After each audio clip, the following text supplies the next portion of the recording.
Greg Morrison woke up early that morning, just like he always did. The sun was coming up over his farm on Kepler 442b, and he had work to do. His wife Linda was already in the kitchen making breakfast. Their farm grew wheat and corn, and they had been doing well for the past 3 years since they arrived on this colony world. New Haven was a good place to live. 50,000 people called it home now. There were schools, hospitals, shops, and farms spread across the valley. Greg liked it here. It was peaceful. His neighbors were good people, the air was clean, and the land was fertile. At the colony school, Amy Zhang was preparing her classroom for the day. She taught mathematics to children between 8 and 12 years old.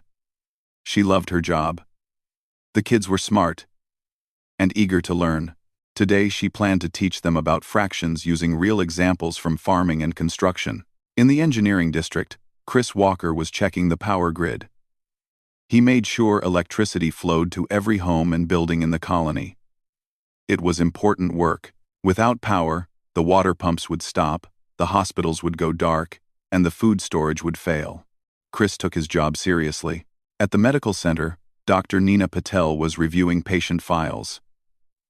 She had moved to New Haven 2 years ago from Earth. The colony needed doctors, and she wanted a quiet life away from the crowded cities back home.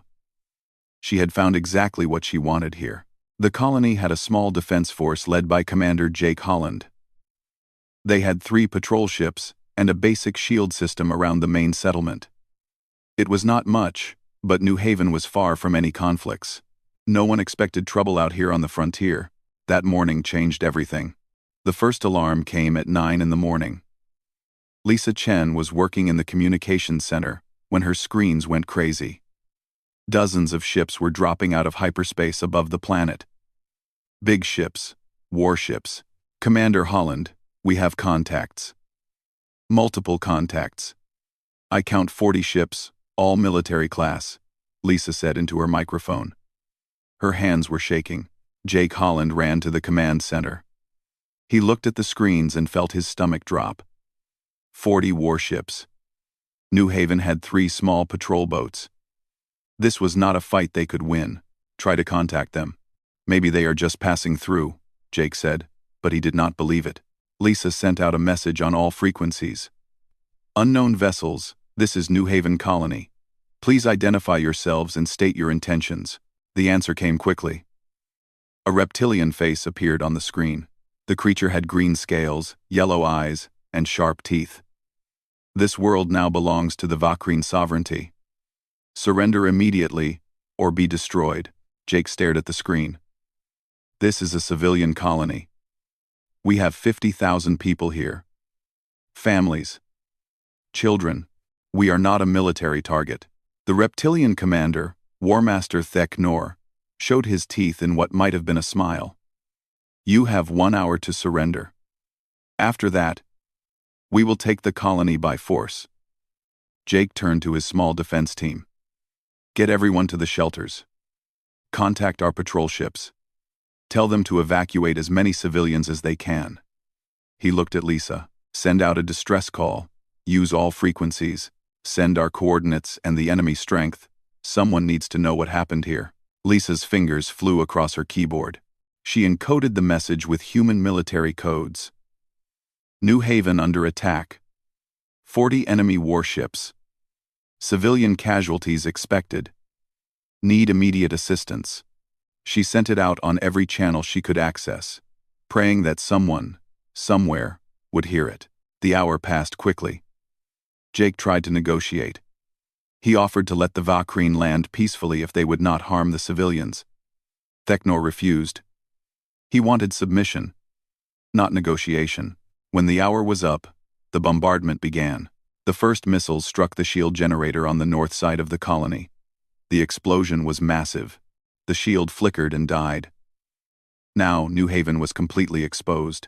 Greg Morrison was working in his barn when the second wave hit. He heard the roar of the missiles and ran outside. In the distance, he could see smoke rising from the town. Fire and destruction. His wife Linda came running from the house. Greg, we need to get to the shelter. But before they could move, An enemy fighter screamed overhead. It fired its weapons at the farmhouses in the area. Greg pushed Linda to the ground as explosions ripped through their barn and home. Heat and noise surrounded them. At the school, Amy Zhang was herding children toward the basement. She could hear the bombs falling. The building shook with each impact. She kept the children calm, singing songs with them. But inside she was terrified. Chris Walker was at the power station when the enemy bombers hit it. He managed to get the backup generators online before the main building collapsed. He died trying to save the power grid, crushed under falling concrete. The enemy ground troops landed 2 hours after the bombardment started. Large transport ships came down in the fields outside town. Thousands of Vakreen soldiers poured out, armed with energy rifles and heavy weapons. Jake Holland and his small defense force tried to fight back. They had rifles and a few rocket launchers. It was not enough. The Vakreen had armor, air support, and overwhelming numbers. Jake's people fought bravely, but they were being slaughtered. Greg Morrison found a rifle from a fallen defender. He had been a soldier once, 20 years ago. He knew how to shoot. He positioned himself at the edge of his property and opened fire on the advancing Vakreen troops. He killed 3 before their return fire found him. He died thinking about Linda and hoping she had made it to safety. The Vakreen herded civilians into detention camps. They used force and fear to control the population. Anyone who resisted was shot. Families were separated. The wounded were left to suffer. At the school, enemy soldiers broke down the doors. Amy Zhang stood in front of her students, arms spread wide. "These are children. They cannot hurt you. Please, leave them alone." A Vakreen officer pointed his weapon at her. She did not move. She would not let them harm her students. The officer fired. Amy fell, and the children screamed. The soldiers dragged the children out of the school and toward the camps. In the command center, Lisa Chen was still at her post. The building had been hit twice, but the communication equipment was still working. She kept sending the distress signal, over and over. Her fingers were bleeding from broken glass, and smoke filled the room, but she did not stop. Admiral Ben Carson was sitting in his command chair aboard the TDS Valkyrie when the distress signal arrived. The bridge was quiet. His ship was on patrol in the outer sectors, a routine mission that had been going smoothly. Everything changed in an instant. "Admiral, we are receiving a priority distress call. It is coming from New Haven Colony," said the communications officer. Ben sat up straight. "Put it through." Lisa Chen's voice filled the bridge. The recording was damaged, breaking up in places, but the message was clear. Attack. Civilian casualties. Vakreen sovereignty. 40 warships. The desperation in her voice made Ben's blood run cold. "When was this sent?" he asked. 18 hours ago, sir. It has been broadcasting on loop since then. 18 hours. Ben's jaw tightened. New Haven had been under attack for almost a full day, and they were just now receiving the call. How many were already dead? He turned to his executive officer, Commander Kate Williams. She was already pulling up data on her screens. Kate was efficient and smart. She had been with Ben for 5 years, and he trusted her completely. "Kate, how many ships can we get to New Haven, and how fast?" Kate's fingers moved across her console. "The Third Fleet is conducting training exercises in the Proxima sector. That is 47 combat vessels. They can be ready to jump in 6 hours. The Sixth Fleet is on patrol near the trade routes. 32 ships. They can redirect and be ready in 8 hours. Get them all moving. Send the priority code. This is a rescue operation." Ben stood up from his chair. "And find out who else is close enough to help. Steward. Things the 40. Get them all moving." Kate nodded and started sending messages. Within minutes, responses started coming back. Every ship that received the call responded the same way. They were coming. They would help. Captain Danny Myers was commanding the TDS Retribution when he got the message. His ship was 4 days away at normal speed. He read the distress call twice, Then called his crew together. New Haven is under attack. Civilians are dying. Admiral Carson is assembling a rescue fleet, but we are too far away to make it in time at current speed.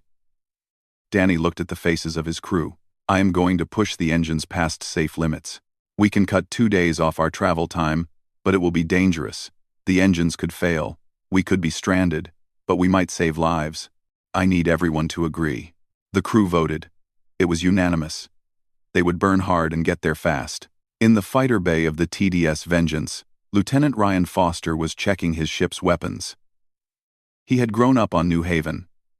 His parents still lived there. His younger sister Sophie was a nurse at the medical center. When he heard about the attack, he felt like someone had punched him in the stomach. I am coming, Sophie. Hold on, he whispered to himself as he loaded missiles into his fighter. His squadron leader, Captain Janet Hill, found him in the bay. Foster, are you going to be okay? This is personal for you. Ryan looked at her. That is my home, Captain. My family is down there. I will be fine. I just need to get there. Janet nodded. We will get them back. I promise you. Across human space, the call went out. New Haven needed help. A colony of 50,000 was under attack. The response was immediate and overwhelming. Captain Megan Ross commanded the TDS Thunderchild, a heavy cruiser with a reputation for being in the hardest fights. When she heard about New Haven, she addressed her crew over the ship's intercom. People, we have a mission. Human civilians are under attack by an alien force that thinks they can walk into our space and take what they want. They think we will not respond. They think we are weak. They are about to learn how wrong they are. Her crew cheered. Megan smiled. Her people were ready for this. Admiral Carson stood in the command center of the Valkyrie, watching as ship after ship reported ready. The numbers kept growing. 47 ships from 3rd Fleet. 32 from 6th Fleet. Individual ships like the Retribution. Smaller patrol boats that could only fight for minutes but wanted to help anyway. How many do we have total? Ben asked. Kate checked her count. 83 ships, sir. More are requesting permission to join, but they are too far away. 83 warships. It was one of the largest fleets humanity had assembled in peacetime, all of them converging on one spot. All of them coming to rescue one colony. Ben thought about what this meant. Humanity had colonies scattered across dozens of star systems. They were spread thin. Always had been. But when one of their own called for help, they came together. It did not matter how far away they were. It did not matter what they were doing. They came. Send a message to all ships, Ben said. We jump in formation. When we arrive, we hit them hard and fast. These Vakreen attacked civilians. They killed families. They will pay for that. The fleet assembled at the jump coordinates. 83 ships of various sizes and classes. Dreadnoughts like the Valkyrie. Cruisers like the Thunderchild. Destroyers and frigates. Even a few medical ships, ready to treat the wounded. Lieutenant Ryan Foster sat in his fighter, strapped in and ready. Around him, 200 other pilots prepared for launch. They would be the first wave, hitting the enemy before the capital ships even fired a shot. On the Retribution, Danny Myers watched his engine readings. They were running hot, almost into the red zone. His chief engineer had warned him that they might burn out. Danny did not care. They had made up the lost time. They would arrive with the main fleet. Sergeant Paul Mitchell was checking his Marines aboard the Thunderchild. 2,000 combat troops were preparing for ground assault. They had armor, heavy weapons, and drop pods. Once the fleet broke through, they would land on New Haven and take it back from the enemy. Medic Olivia Grant was organizing her supplies. She knew there would be wounded. Lots of wounded. Both colonists and Marines. She made sure she had everything ready. Blood supplies, surgical equipment, trauma kits. She would be ready. Jake Brennan was a security officer aboard the Valkyrie. He volunteered to lead the first boarding team. When enemy ships were disabled, his team would go in and secure them. It was dangerous work, but Jake was good at it. He had done it before. Admiral Carson stood on the bridge, looking at the fleet displayed on his screens. 83 ships. Thousands of crew members. All of them ready to fight. All of them angry about what had happened to New Haven. "All ships report ready, Admiral," Kate said. Ben nodded slowly. He thought about the colonists on New Haven. The ones who were still alive. The ones who had sent that desperate call for help. The ones who might be wondering if anyone had heard them. "Send one more message before we jump," Ben said. "Broadcast it toward New Haven. Tell them we are coming. Tell them to hold on." War Master Theknor was reviewing his conquest reports when the alarms started screaming. He looked up from his desk in surprise. His fleet had controlled the space around New Haven for 2 days now. There should be no threats. His communications officer rushed into the room. "War Master, we have multiple hyperspace signatures. Ships are translating into normal space." Theknor followed him to the command center. The screens showed dots appearing around the planet. Lots of dots. His sensor officer was counting them, his voice rising with each number. 30 contacts. 50. 70. "War Master, I count 83 ships. All military class. Most are capital ships." Theknor felt something he had not felt in years. Fear. "Identify them." The communications officer checked his screens. "They are broadcasting Terran identification codes." "Sir, those are human warships."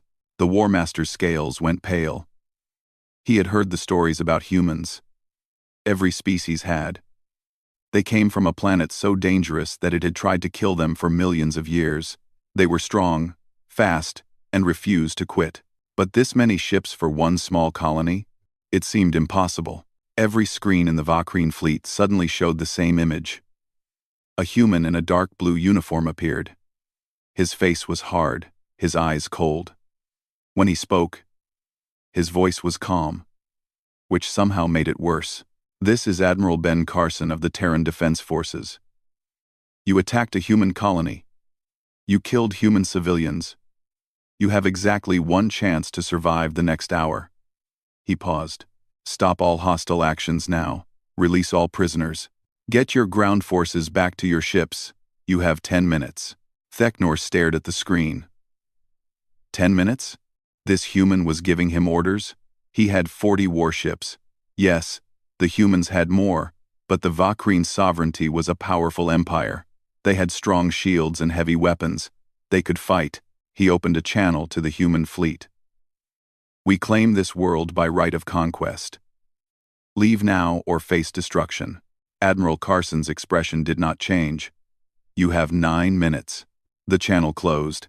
Theknor looked at his officers. "Prepare for battle. All ships, combat formation, charge all weapons." He was about to learn why every species feared humanity. Admiral Carson looked at Commander Kate Williams. "Time is up. All ships, open fire." The human fleet attacked as one. 83 warships unleashed their weapons at the same moment. The space around New Haven turned into a storm of fire and light. The Vakreen shields lasted about 30 seconds. Human railguns fired metal slugs at incredible speeds. The projectiles punched through enemy shields like they were paper. Laser batteries cut into armor. Missile pods launched hundreds of warheads that swarmed the enemy ships.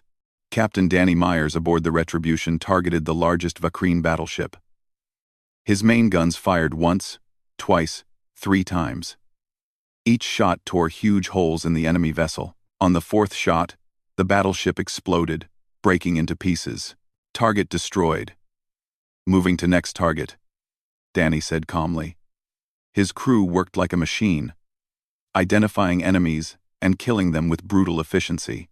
Lieutenant Ryan Foster launched from the Vengeance with his fighter squadron. 200 small, fast ships screamed toward the enemy fleet. The Vakreen tried to shoot them down, but human fighters were too quick and too well armored. Ryan locked onto an enemy cruiser and fired his missiles. They hit the ship's engine section, and secondary explosions ripped through the hull. He did not wait to watch it die. He was already targeting the next ship. "This is for my family," he said as he fired again. The Vakreen tried to fight back. Their energy weapons hit human ships, but the damage was minimal. Human armor was designed to handle worse. Their missiles launched toward the human fleet, but point defense systems swatted them out of space like insects. War Master Theknor watched in horror as his fleet died around him. In less than 5 minutes, he had lost half his ships. The humans were not just winning, they were destroying his forces without taking significant damage themselves. All ships, retreat, get to hyperspace, he ordered, but the humans were faster. Captain Megan Ross on the Thunderchild moved her ship to block the escape route. Her weapons disabled 3 fleeing Vakreen ships. They drifted in space, powerless and helpless. No one leaves, Admiral Carson's voice came over the open channel. You wanted a war. You got one. On the ground, the Vakreen soldiers heard the battle raging above. They looked up at the sky and saw their ships dying. Their commanders tried to maintain order, but fear was spreading through their ranks. In Detention Camp 7, the human prisoners also heard the battle. They did not know what was happening, but they could see the flashes of light in the sky. Something big was going on. Linda Morrison, who had survived when her husband Greg died defending their farm, looked up at the sky. She saw a Vakreen cruiser explode in orbit. Hope sparked in her chest for the first time in 2 days. Admiral Carson watched the battle displays. The Vakreen fleet was broken. Most of their ships were destroyed or disabled. A few were trying to run, but his ships were hunting them down. It was time for the next phase. Launch the ground assault. Get our people out of those camps. Captain Megan Ross gave the order to her Marines. Go! Go! Go! 2,000 Marines loaded into drop pods. The pods launched from the ships in orbit, streaking down toward the planet like falling stars. Each pod was heavily armored and packed with weapons. The Vakreen tried to shoot them down, but the pods were designed for this. They absorbed the fire and kept coming. Sergeant Paul Mitchell was in the first pod to hit ground. The impact drove him deep into his restraints, but he was up and moving the moment the door blew open. He came out firing, his rifle cutting down 3 Vakreen guards before they could react. Secure the perimeter. Get those civilians out, he shouted to his team. Jake Brennan led his squad toward the main gate of Camp 7. Enemy soldiers fired at them, but Marine armor was thick. The bullets bounced off. Jake fired back with his heavy rifle. Each shot put a Vakreen down. He reached the gate and planted explosive charges. Clear! The blast blew the gate apart. Jake was first through, his rifle up and ready. Inside the camp, prisoners were huddled in groups, terrified by the noise and chaos. Jake saw them and raised his voice. Civilians, stay down. We are here to get you out. Stay calm. Medic Olivia Grant rushed past Jake, heading for the wounded. She had a medical kit on her back and determination on her face. She found injured colonists and started treating them immediately, working fast but carefully. Dr. Nina Patel, who had survived the initial attack, came running when she saw the Marines. I am a doctor. Let me help. Olivia looked at her and nodded. Work with me. We have a lot of wounded. The two women worked together, saving lives while the battle raged around them. Lieutenant Ryan Foster brought his fighter down low, strafing enemy positions on the ground. He saw Vakreen troops trying to group up for a counterattack and fired his remaining missiles at them. The explosions scattered them, and Marine ground forces moved in to finish the job. In orbit, the last Vakreen ships were being hunted down. Captain Danny Myers pursued a fleeing destroyer. His weapons fire crippled its engines, and the ship went dead in space. Boarding team, get ready, Danny ordered. We are taking prisoners. Jake Brennan and his security team boarded the disabled destroyer. They moved through the ship room by room, clearing it of enemy soldiers. Some Vakreen tried to fight. Most surrendered. Jake and his team secured them all, taking them prisoner. By the time the sun started to set on New Haven, the battle was over. The Vakreen fleet was destroyed. 40 warships reduced to wreckage floating in orbit. On the ground, enemy soldiers were surrendering or dying. The detention camps were being emptied as Marines evacuated the prisoners to safety. War Master Theknor sat in his command chair, surrounded by humans in combat armor. His ship was captured. His fleet was gone. His invasion had failed completely. Admiral Carson appeared on his screen. "You attacked civilians. You killed families. Children. Now you will face justice." Theknor said nothing. What could he say? He had thought humans would be easy prey. He had been so very wrong. In Camp 7, Linda Morrison walked out of the gates as a free woman. Marine soldiers were everywhere, providing security and medical care. She saw the human ships in orbit and started crying. They had come, someone had heard the distress call, and they had come across the stars to save them. Lieutenant Ryan Foster landed his fighter and ran toward the medical tents. He was searching for his family. He found his sister Sophie in one of the tents, being treated for injuries. She was alive. "Ryan!" She saw him and tried to sit up. He rushed to her side and hugged her carefully, mindful of her wounds. "I am here. You are safe now." "Mom and Dad?" she asked quietly. Ryan's face fell. He had seen the casualty lists. "I am sorry, Sophie." They did not. The rescue operations took 3 full days. Human medical ships arrived from nearby systems, bringing doctors and supplies. The wounded were treated. The dead were counted and identified. The survivors tried to process what had happened to their home. Commander Kate Williams coordinated everything from orbit. She made sure food, water, and medical supplies reached everyone who needed them. Temporary shelters were set up for families whose homes had been destroyed. Engineers worked to restore power and water to the colony. Dr. Nina Patel worked without rest for the first 2 days. She moved from patient to patient, treating injuries that ranged from minor cuts to life-threatening wounds. The Terran medical staff brought equipment and medicines she had never seen before, more advanced than anything the colony had. "This medicine will heal burns 3 times faster," a Terran doctor explained, showing her a blue gel. "Apply it directly to the wound." Nina watched in amazement as the gel actually worked. Burns that should have taken weeks to heal were better in days. She learned quickly, absorbing everything the Terran doctors taught her. If New Haven was going to survive, they needed this knowledge. Lieutenant Ryan Foster spent every free moment with his sister Sophie. She was recovering, but slowly. The doctors said she would walk again, but it would take time. He sat by her bed and talked to her about anything except the battle. "Do you remember when we were kids and we tried to build that treehouse?" he asked. Sophie smiled weakly. "It fell down the first time someone climbed in it. Dad was so mad. He made us clean up every piece of wood." Ryan held her hand. "I miss them, Sophie." "Me too." She squeezed his hand back. "But I am glad you are here." The death toll was finally calculated. 7,000 colonists dead. Another 2,000 injured. Entire families had been wiped out. The colony had lost teachers, doctors, farmers, and engineers, people who could never be replaced. Admiral Carson walked through the ruins of the main settlement. Buildings were collapsed. Streets were cratered from bombs. Burn marks covered everything. He saw children sitting in the rubble, their faces blank with shock. He saw parents searching through destroyed homes, looking for anything they could salvage. Captain Danny Myers walked with him. "This is bad, Admiral. It is worse than bad. It is a massacre." Ben stopped in front of what used to be a school.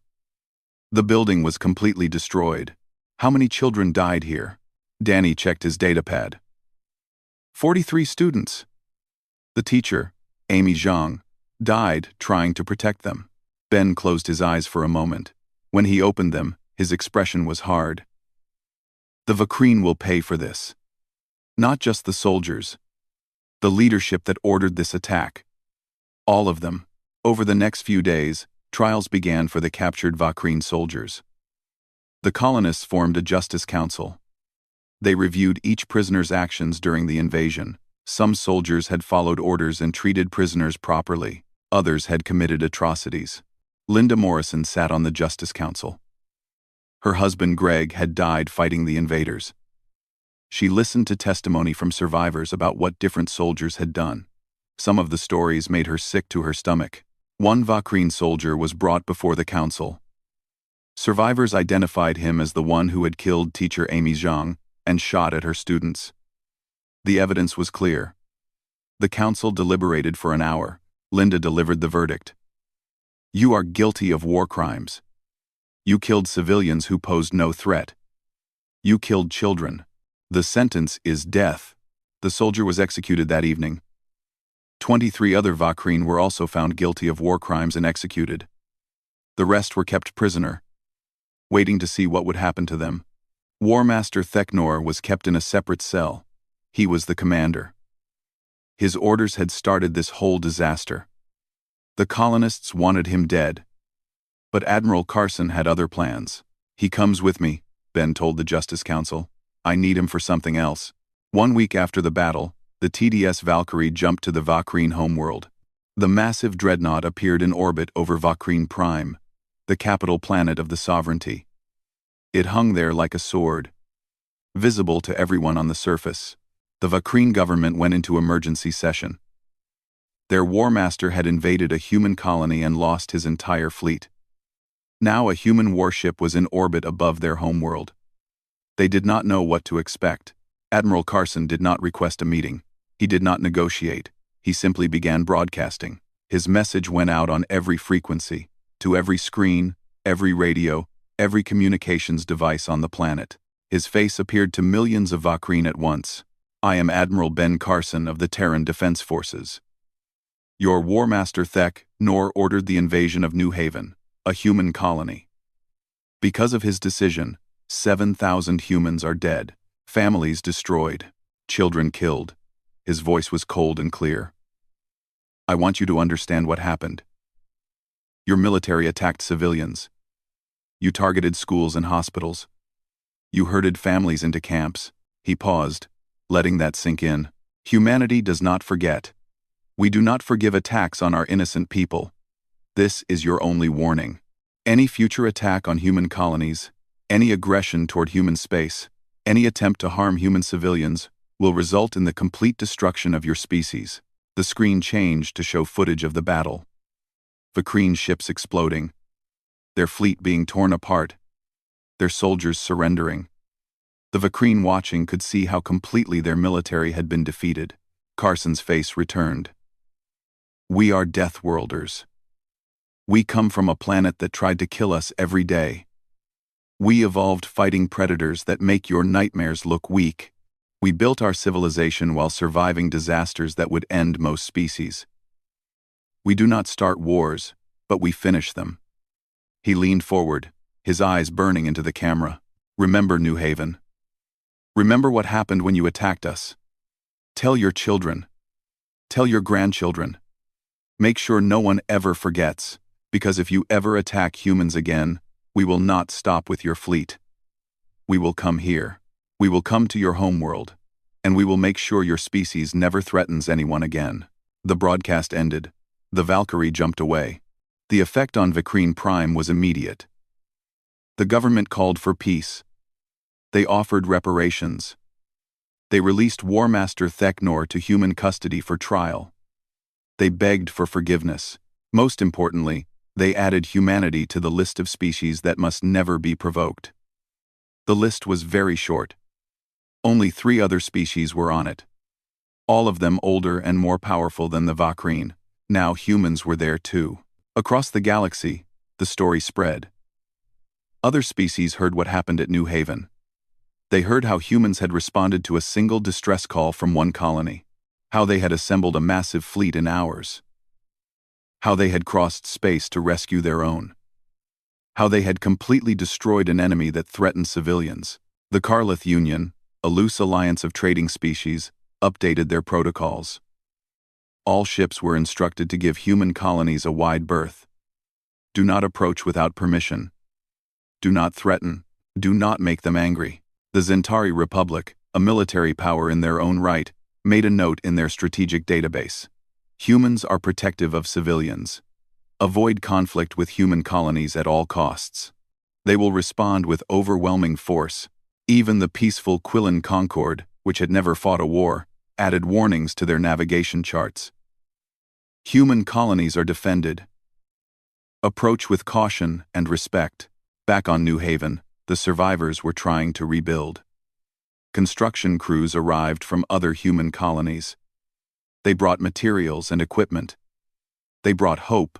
Captain Megan Ross oversaw the construction of new defensive installations. The colony would never be caught unprepared again. Missile batteries, shield generators, a proper space station in orbit, early warning systems that could detect threats light years away. We should have had this before, she told Jake Brennan, who was helping coordinate the defenses. You could not have known, Jake replied. This far out on the frontier, no one expected an attack. We know better now. Megan looked at the construction crews. Every human colony will get proper defenses. We will make sure New Haven is not repeated. Sergeant Paul Mitchell was training local volunteers to be proper soldiers. Many colonists wanted to learn how to fight. They wanted to be ready if enemies came again. Paul taught them about weapons, tactics, and defense. He was tough, but fair. You cannot panic, he told a class of 30 volunteers. When shooting starts, panic gets you killed. Stay calm. Follow your training. Protect each other. One of the volunteers was Linda Morrison. She was learning to shoot properly. Her husband Greg had fought and died. She wanted to honor his memory by making sure she could protect herself and others. 6 months after the invasion, New Haven was rising from the ashes. The main settlement had been rebuilt. Bigger and stronger than before. New buildings stood where old ones had burned. Streets that had been cratered by bombs were now smooth and clean. The colony was healing. Captain Ryan Foster stood at the window of the hospital, looking out over the town. His sister Sophie was beside him, using a walking frame for support. The doctors said she was making excellent progress. In another month, she would not need the frame anymore. It looks different, Sophie said, watching construction crews work on a new building. It had to be different. Too much was destroyed. Ryan pointed to the medical center. But look, that is 3 times bigger than the old one, and the school they are building will hold twice as many students. Sophie nodded slowly. Do you think people will feel safe here again? Ryan thought about that. I think they will. Look up. Sophie looked up at the sky. She could see the space station that now orbited the planet. Defense platforms bristled with weapons. Human warships patrolled constantly. New Haven would never be undefended again. They will feel safe because we made sure they will be safe, Ryan said. In the new town square, workers were putting the final touches on the memorial wall. 7,000 names were carved into black stone. At the base of the wall, people had placed flowers, photographs, and small mementos. It had become a place where survivors came to remember. Linda Morrison visited the wall every day. She would stand in front of her husband's name and tell him about the rebuilding, about how the farm had been restored, about how the colony was surviving. We are going to make it, Greg, she said softly. The kids from the settlement are helping with the harvest. The new seeds are growing well. You would be proud. She placed a fresh flower at the base of the wall and walked away. She had work to do. The farm was not going to run itself. Commander Kate Williams was overseeing the final installation of the orbital defense grid. 40 missile platforms, 20 gun stations, and 6 shield generators now protected the planet. A squadron of fighters was permanently stationed here. Any enemy that approached would face serious resistance. The last platform is online, Commander, reported her tactical officer. Kate checked the displays. All systems green. The network was complete. Good. Run a full diagnostic. I want to make sure everything works perfectly. She looked at the planet below. So much had changed in 6 months. New Haven had gone from a peaceful farming colony to a fortified world. It was sad that it had been necessary. But at least the colonists would be safe now. Captain Danny Myers commanded the defense station. His ship, the Retribution, had been assigned to permanent patrol duty in the sector. He did not mind. After what he had seen during the invasion, He wanted to make sure it never happened again. "Captain, we have 3 ships approaching the system," his sensor officer reported. Danny sat up. "Identify them. Terran registry. Trade convoy from the inner colonies. They are broadcasting the proper codes." Danny relaxed. "Let them through. Send them the safe approach vector." Since the invasion, all traffic to New Haven was carefully monitored. No ship approached without being identified and cleared. It was inconvenient for traders, but necessary for security. Down on the planet, Sergeant Paul Mitchell was conducting training exercises with the local defense force. The volunteers had become proper soldiers over the past 6 months. They knew how to shoot, how to move under fire, and how to work as a team. "Good work, people," Paul told his squad after they completed an exercise. "You are getting better every day." One of the soldiers was a young man named Henry Clark. He had lost his parents in the invasion. Now he wore the uniform and carried a rifle. "Sergeant, do you think they will come back?" "The Vakreen?" Paul shook his head. "No. They learned their lesson. But there are other threats in the galaxy. That is why we train. So we are ready for anything." The defense force now numbered 500 trained soldiers. It was not much compared to a real military, but it was enough to hold ground until help arrived. And everyone knew that if New Haven called for help again, the fleet would come. Dr. Nina Patel was teaching a class at the new medical school. After the invasion, the colony had decided to train more doctors and nurses. They would never again rely on just a few medical professionals. "This technique will stabilize a patient with internal bleeding," she explained to her students, demonstrating on a training dummy. "You have maybe 10 minutes to get them to surgery. Speed and precision save lives." One of her students was Sophie Foster, Ryan's sister. Despite her injuries, or perhaps because of them, she had decided to become a nurse. She wanted to help people the way others had helped her. Medic Olivia Grant visited the school regularly to teach advanced trauma care. She had stayed on New Haven as a medical instructor.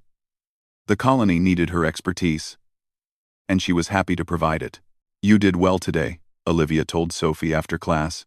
"Your hands are steady, and you think quickly. You will make a good nurse." Sophie smiled. "Thank you. I just want to be ready if something happens again." "We all do," Olivia agreed. "That is why we prepare."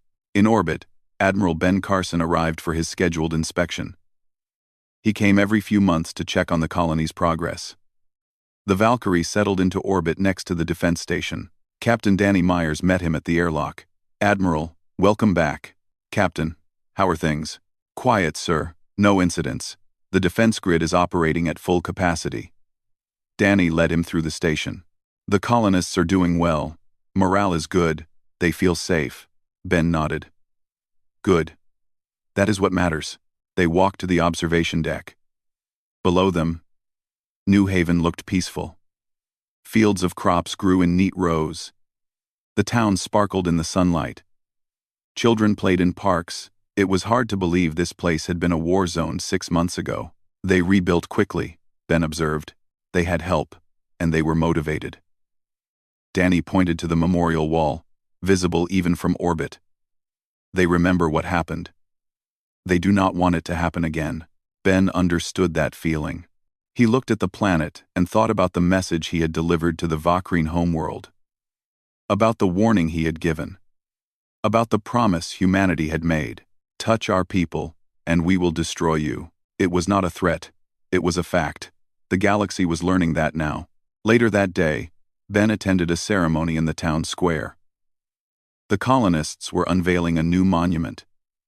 It was a statue of a human soldier, standing guard over a group of civilians. The inscription read, "They came when we called. They saved us. They will always come." The ceremony was attended by hundreds of colonists. Linda Morrison was there. Sophie Foster, using only a cane now, stood with her brother. Dr. Nina Patel attended with her medical students. Jake Brennan, who had helped liberate the camps, stood at attention in his uniform. The colony's new governor, a woman named Patricia Green, gave a speech. 6 months ago, Our world burned.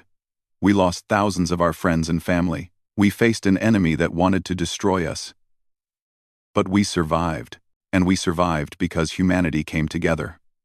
Because when we called for help, they answered. She gestured to the soldiers and officers present. These men and women crossed the stars to save us. They fought for us. Some died for us. We will never forget that. And we will honor their sacrifice by building a stronger, better colony. A place worth defending. The crowd applauded. Ben watched from the side, not wanting to take attention from the colonists. This was their ceremony. Their memorial. He was just a guest. After the ceremony, Patricia approached him. "Admiral, thank you for coming. I wanted to see how you were doing," Ben replied. "We are doing well. Better than I expected, honestly." Patricia looked around at the rebuilt town. The people are resilient. They want to move forward, but they have not forgotten. No. They will never forget. Patricia's face was serious. And neither will we.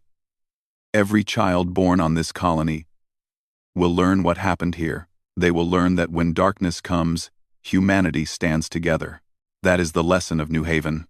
Ben nodded slowly. That is a good lesson. Across the galaxy, the story of New Haven continued to spread.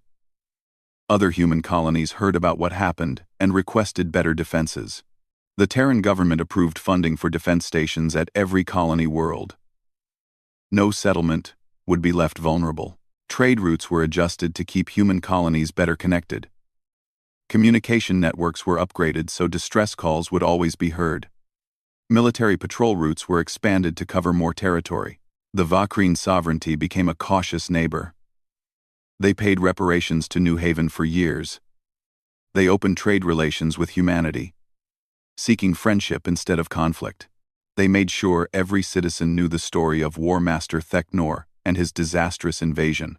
Other species watched and learned. The Karlith Union signed a mutual defense pact with humanity. The Zentari Republic established diplomatic relations. Even species that had been hostile before became more careful. No one wanted to be the next example. On New Haven, life continued. Crops grew. Children went to school. Families rebuilt their homes and their lives. The wounds healed slowly, but they healed. Lieutenant Ryan Foster was promoted to captain.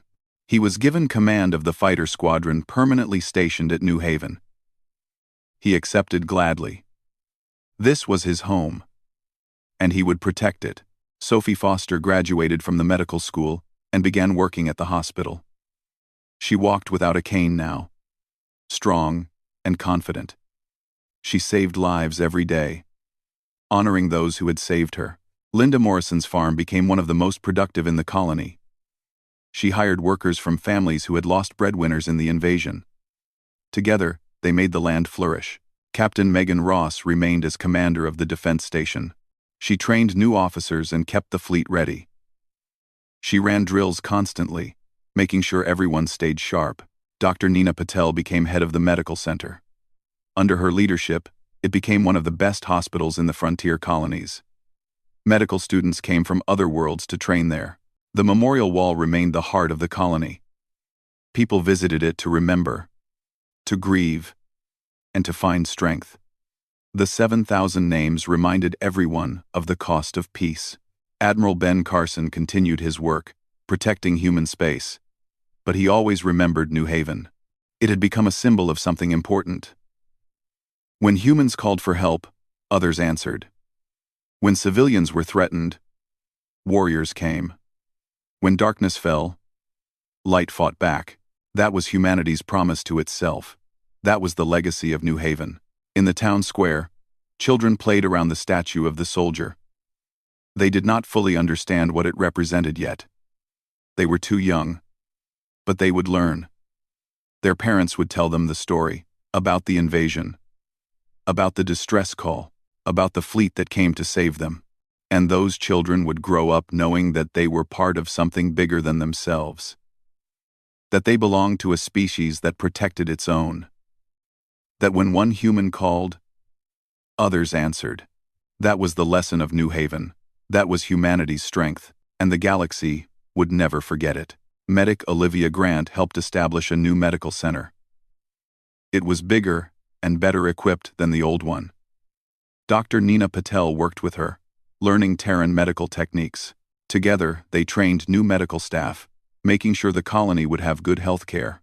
Lieutenant Ryan Foster received orders to stay on New Haven for 3 months. His sister needed him, and the colony needed fighter pilots to help train a local defense force. He was happy to stay. This was his home, and he would help rebuild it. Admiral Carson returned to New Haven 1 month after the battle. He came to attend the memorial ceremony. The colonists had built a wall with 7,000 names carved in stone. Every person who died in the invasion was remembered. Ben stood in front of the wall, reading names: Greg Morrison, Amy Zhang, Chris Walker, so many others. Each name represented a life cut short, a family destroyed, a future stolen. The inscription above the names read, "They came seeking peace. War found them. They stood their ground. And humanity answered." On the ready sea, Ben touched the stone gently. "We answered," he said quietly. "And we will keep answering. Always. Make it," she cried then. And he held her. Both of them grieving but grateful to be alive. Admiral Carson stood on the bridge of the Valkyrie, watching as rescue operations continued on the planet below. Thousands of colonists were being evacuated. Medical teams were treating the wounded. Marines were securing the area.